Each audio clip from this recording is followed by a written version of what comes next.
ಈಗ ನೋಡ್ಬೋದು ಮಕ್ಕಳೆಲ್ಲ ಫಾಸ್ಟ್ ಫುಡ್ ಅಂತ ಹೋಗ್ತಾರೆ. ಫಾಸ್ಟ್ ಫುಡ್ ಅಂದ್ರೆ ಏನು? ನಿಮ್ಮ ಪ್ರಾಣವನ್ನ ಬೇಗ ತೆಗೆದುಕೊಂಡು ಹೋಗೋದೇ ಫಾಸ್ಟ್ ಫುಡ್. ಸೊ ಅದರಿಂದ ನಾವು ತಿನ್ನುವ ಆಹಾರ, ನಮ್ಮ ಆರೋಗ್ಯ ನಮ್ಮ ಕೈಯಲ್ಲಿದೆ, ನಮ್ಮ ಬಾಯಲ್ಲಿದೆ. ನೋಡಿ, ಶರೀರದಲ್ಲಿ ಮೂಳೆ ಸವಿಯುತ್ತೆ, ಮೆದುಳು ಸವಿಯುತ್ತೆ, ಹೃದಯ ಸವಿಯುತ್ತೆ, ಕಿಡ್ನಿ ಸವಿಯುತ್ತೆ, ನಾಲ್ಗೆ ಸವಿಯೋದು ನೋಡಿದ್ದೀರಾ?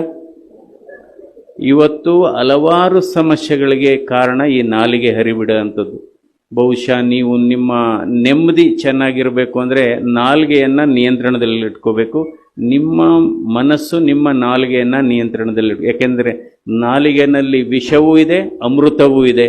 ಯಾಕೆಂದರೆ ನಮ್ಮ ಕಣ್ಣುಗಳು ಚೆನ್ನಾಗಿದ್ರೆ ನಾವು ಪ್ರಪಂಚವನ್ನು ನೋಡ್ಬೋದು. ಆದರೆ ಅದೇ ರೀತಿ ನಮ್ಮ ನಾಲಿಗೆ ಚೆನ್ನಾಗಿದ್ರೆ ಪ್ರಪಂಚ ನಿಮ್ಮನ್ನು ಯಾವಾಗಲೂ ನೋಡುತ್ತೆ, ಅಭಿನಂದಿಸುತ್ತೆ.